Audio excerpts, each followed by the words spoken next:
اعوذ باللہ من الشیطان الرجیم بسم اللہ الرحمن الرحیم فَإِذَا جَاءَتِ الصَّاخَّةُ يَوْمَ يَفِرُّ الْمَرْءُ مِنْ أَخِيهِ وَأُمِّهِ وَأَبِيهِ وَصَاحِبَتِهِ وَبَنِيهِ لِكُلِّ امْرِئٍ مِّنْهُمْ يَوْمَئِذٍ شَأْنٌ يُغْنِيهِ وجوہ یومئذ مسفرہ ضاحکۃ مستبشرہ ووجوہ یومئذ علیہا غبرہ ترہقها قطرہ اولئک هم الکفرۃ الفجرہ۔ صدق اللہ العظیم۔ اب یہ آیات میں نے آپ کے سامنے آج کے دن ان کا انتخاب کیوں کیا؟ اس میں آپ نے ایک ورڈ سنا ہوگا کہ یوم یفر المرء، یفر۔ اب یہ یفر ورڈ جو ہے اس کا تعلق، اس لفظ کا تعلق ہمارے سبق کے ساتھ ہے، اور سبق ہم کون سا پڑھ رہے ہیں؟ ہم پڑھ رہے ہیں مضاف، اور مضاف کس فعل کو کہا جاتا ہے؟ یہ غیر صحیح فعل ہے، اور غیر صحیح فعل کس فعل کو کہتے ہیں؟ وہ فعل جس کے حروف مادہ میں کسی جگہ پر حمزہ آ جائے، کسی حرف کی تکرار ہو جائے، یعنی وہ حرف 2 مرتبہ آ جائے، یا پھر حروف علت میں سے کوئی حرف آ جائے، اور حروف علت 2 ہی ہیں، واو اور یا۔ حمزہ آ جائے کسی فعل کی حروف مادہ میں تو ہم اسے محموز کہتے ہیں، اور محموز کی 3 اقسام ہم نے پڑھی تھی۔ محموز الفا، یعنی فا کلمہ کی جگہ پر حمزہ آ جائے، محموز العین، عین کلمہ کی جگہ پر حمزہ آ جائے، محموز اللام، لام کلمہ کی جگہ پر حمزہ آ جائے، اور محموز الفا میں چینجز جو ہیں وہ ہوتی ہیں زیادہ تر، اور ان چینجز کا تعلق سچویشن کے ساتھ ہے۔ میں ایک مرتبہ پھر آپ کے سامنے یہ ساری باتیں رکھ رہا ہوں۔ میرے پاس مادہ ہے ضاد را را۔ اب آپ دیکھ رہے ہیں کہ یہاں پر حرف را جو ہے وہ ریپیٹ ہوا ہے، اس کی تکرار ہوئی ہے، تو اس اعتبار سے ہمارا یہ غیر صحیح فعل مضاف ہے، اور مضاف زیادہ تر باب ناصرہ سے استعمال ہوتا ہے۔ پہلا کام جو آپ نے کرنا ہے، جو میں آپ کو پریکٹس مسلسل اسی کروا رہا ہوں، کہ جب بھی آپ کے سامنے کوئی مادہ آئے اور اس کے بعد بریکٹ میں اس کا باب لکھا ہو، تو پہلا کام آپ نے یہ کرنا ہے کہ اس کا ماضی اور مضارع کا پہلا صیغہ بنا لینا ہے۔ تو پہلا ماضی کا صیغہ اس کا نارمل جو ہے وہ بنتا ہے ضرر، اور مضارع کا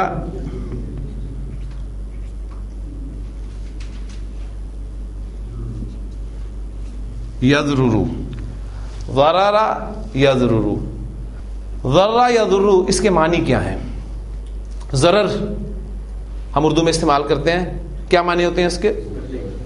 تکلیف دینا، ضرر پہنچانا، نقصان پہنچانا، ٹھیک ہے۔ اب کچھ جملے اس حوالے سے کر لیتے ہیں، اور میں آپ کو نبی قسم کی بڑی خوبصورت دعا جو ہے وہ آج کرواتا ہوں اس ورب کو استعمال کرتے ہوئے۔ وہ ضرر پہنچاتا ہے، اس کی عربی کیا ہوگی؟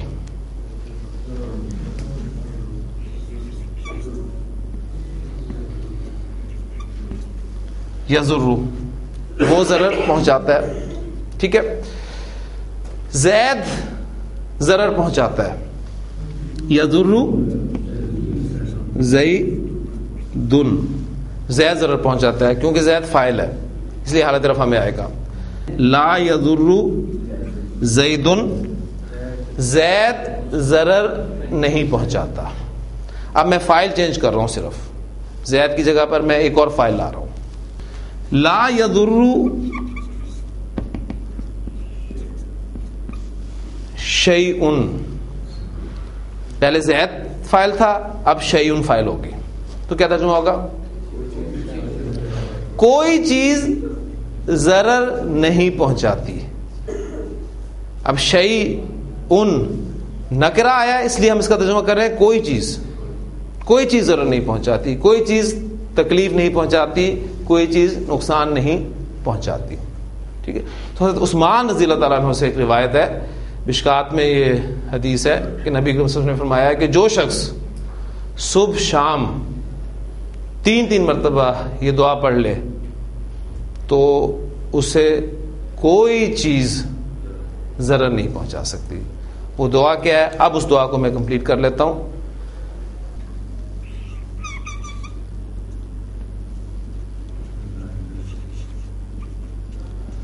بسم اللہ، اللہ کے نام کے ساتھ. اب اللہ کی صفت آگے بیان کی جا رہی ہے. الذی، بسم اللہ الذی لا یضر شیء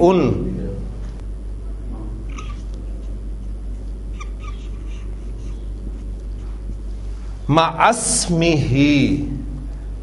اس کا نام اسمہ، اس کے نام کے ساتھ، اس کے نام کے ساتھ مع اسمہ. بسم اللہ الذی لا یضر مع اسمہ شیء. اب ترجمہ آپ خود اس کو سامنے رکھیں. فی الارض،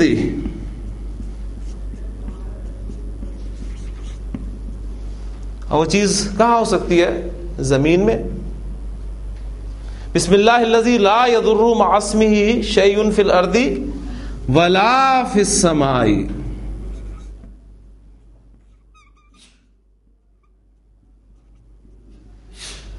اور نہ ہی آسمان میں. اب دیکھیں اس کو اس طریقے سے بھی ادا کیا جا سکتا تھا فی الارض والسماء، لیکن وہ زور پیدا نہیں ہونا تھا جو لا کو دوبارہ لانے سے زور پیدا ہوا ہے کہ نہ زمین میں اور نہ آسمان میں. اور اس کے بعد بڑے خوبصورت الفاظ ہیں وَهُوَ السَّمِيعُ الْعَلِيمُ. یہ میں نیچے لکھ دیتا ہوں.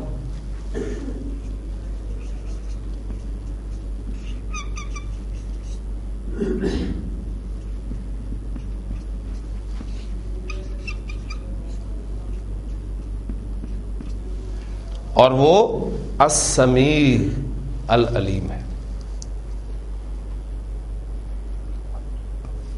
حضور صلی اللہ علیہ وسلم کا فرمان ہے تو یقیناً اس میں کوئی شک نہیں. بات ساری ہمارے یقین کی ہے.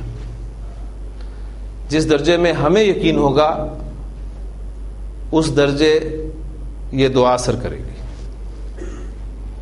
لیکن اللہ کے رسول نے جب فرما دیا کہ جو شخص صبح شام تین مرتبہ اس دعا کو پڑھتا ہے، وہ صبح کو پڑھتا ہے تو شام تک، اور شام کو پڑھتا ہے تو صبح تک، وہ ہر قسم کے ضرر سے محفوظ رہتا ہے. تو اس دعا کو بھی یاد کریں، بلکہ میں سمجھتا ہوں کہ یاد ہو چکی ہے آپ کو. بسم اللہ الذی لا یضر مع اسمہ شیء فی الارض ولا فی السماء وہو السمیع العلیم. وہ السمیع ہے، السمیع العلیم. اس دعا کو بھی اپنی دعا میں شامل کریں اور آپ اس کو بھی اپنی پریکٹس میں لازمن لائیں، اس یقین کے ساتھ کہ آپ صلی اللہ علیہ وسلم جو ہے الصادق. الصادق مادہ ہے میرے پاس فا را را. باب ہے ضاد. پہلا کام جو میں نے آپ کو بتایا پریکٹس کرنے کے لیے، ماضی اور مضارع کا پہلا سیکھا، آپ اس کا بنا لیں. نارمل وہ کیا بنے گا؟ فرارا یفررو، فرارا یفررو. ٹھیک. اب مجھے پتا ہے کہ یہ فعل مضاف ہے. ماضی کے پہلے 5 سیغوں میں میں نے ان دونوں را کو مرج کر دینا ہے. جب دونوں را کو مرج کروں گا تو سیغہ میرے پاس بنے گا فرا. ٹھیک. فرا فرا، فرو، فرت، فرتا، فررنا. چھٹے سیغے میں جا کے ادغام ختم ہو جاتا ہے. پھر فررتا، فررتما، فررتم، فررتی، فررتما، فررتنا، فررتو، فررنا. ٹھیک. اب دوسرا مضارع کی طرف ہے. مجھے پہلا والا را ساکن چاہیے. میں کیا کروں گا؟ اس کی حرکت پیچھے ٹرانسفر کروں گا. ٹھیک ہے. جب اس کی حرکت پیچھے ٹرانسفر کروں گا تو وہ چلی جائے گی فا پر. زیر فا پر آ گئی. ان دونوں را کو میں نے مرج کر دیا اور اس پر وہ دوسرے را کی حرکت آ گئی کیونکہ پہلا را تو ساکن ہو گیا. تو یہ سیغہ بن گیا آپ کا یفرو. تو اب یہ سیغے بنے فرا یفرو، فرا یفرو، یفرو تفرو تفرو افرو نفرو، یفرانی تفرانی تفرانی تفرانی، یفرونا یفررنا، اس سیغے میں ادغام نہیں ہوگا، تفرونا تفررنا تفرینا. تو یہ ہماری دونوں گردانیں مکمل ہو گئیں. فرا یا فرو کے معنی ہوتے ہیں فرار حاصل کرنا. فرار کسے کہتے ہیں؟ بھاگنا. ٹھیک ہے، وہ بھاگے گا، اس کی عربی کیا ہوگی؟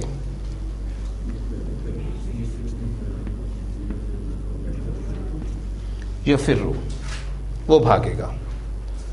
زید بھاگے گا، یفرو زیدن. ٹھیک، اب یہ بھاگنا آپ دیکھ رہے ہیں کہ ایک لازم فعل ہے.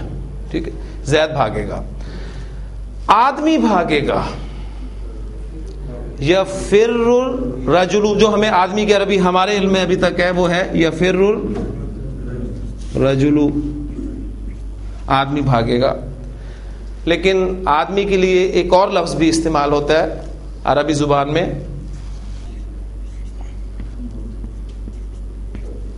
المرء. یہ بھی آدمی کے لیے لفظ استعمال ہوتا ہے المرء، اور اس کی مؤنث بنتی ہے المرأۃ. المرء المرأۃ.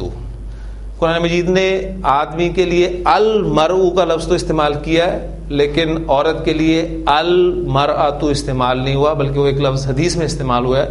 نبی کریم صلی اللہ علیہ وسلم کی بڑی خوبصورت حدیث ہے، آپ سے اس نے فرمایا ہے کہ الدنیا متاع، الدنیا متاع. چھوٹے چھوٹے جملے ہیں، کوشش کریں سمجھنے کی، ٹرانسلیٹ کرنے کی. الدنیا متاع وخیر متاعها، وخیر متاعها المرأۃ الصالحۃ. تو بڑی خوبصورت حدیث ہے. حدیث میں المرأۃ کا لفظ استعمال ہے، قرآن مجید نے المرأۃ لفظ عورت کے لیے نہیں استعمال کیا، بلکہ یہاں یہ بھی نوٹ کرتے چلے اضافی طور پہ عورت کے لیے لفظ استعمال ہوا ہے امرأۃ. امرأۃ. ٹھیک، اور اس کے مقابلے میں مذکر کے لیے جو لفظ بولا جاتا ہے وہ لفظ بھی نوٹ کر لیں، وہ ہے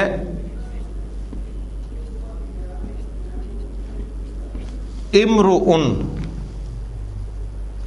امرؤن مرد کے لیے، عورت کے لیے امرأۃن. قرآن مجید نے یہ دونوں لفظ استعمال کیے ہیں، یہ بھی استعمال کیا ہے، یہ بھی استعمال کیا ہے. لیکن نکرہ آپ کو ملیں گے، الف لام کے ساتھ نہیں ملیں گے. اگر الف لام کے ساتھ استعمال کیا تو پھر المرء استعمال ہوا ہے. اور یہاں ایک بات اور نوٹ کرتے جائے کہ امرؤن اور امرأۃن ان دونوں الفاظ کا حمزہ حمزۃ الوصل ہے. حمزۃ الوصل سے کیا مراد ہے؟ میں نے آپ کو کہا تھا کہ جب بھی یہ لفظ میری زبان سے آپ سنیں تو اس کا مطلب یہ ہے کہ جب بھی یہ لفظ حمزۃ الوصل والا لفظ ما قبل ملا کر پڑھا جائے گا تو یہ لکھنے میں رہے گا، پڑھنے میں نہیں آئے گا. تو اس وقت الف کی صورت میں لکھا جائے گا. امرؤن ورڈ جو ہے اس کے حوالے سے ایک خاص رول ہے، وہ بھی میں چاہتا ہوں آپ نوٹ کریں، کیونکہ جو آیت ہم کرنے لگے ہیں ابھی سورہ عباسہ کی، اس میں یہ لفظ استعمال ہوگا. امرأۃن کی اگر میں آپ کو تینوں حالتیں کہوں، اعرابی حالتیں لکھیں تو آپ لکھ سکتے ہیں امرأۃن، امرأۃن اور امرأۃن.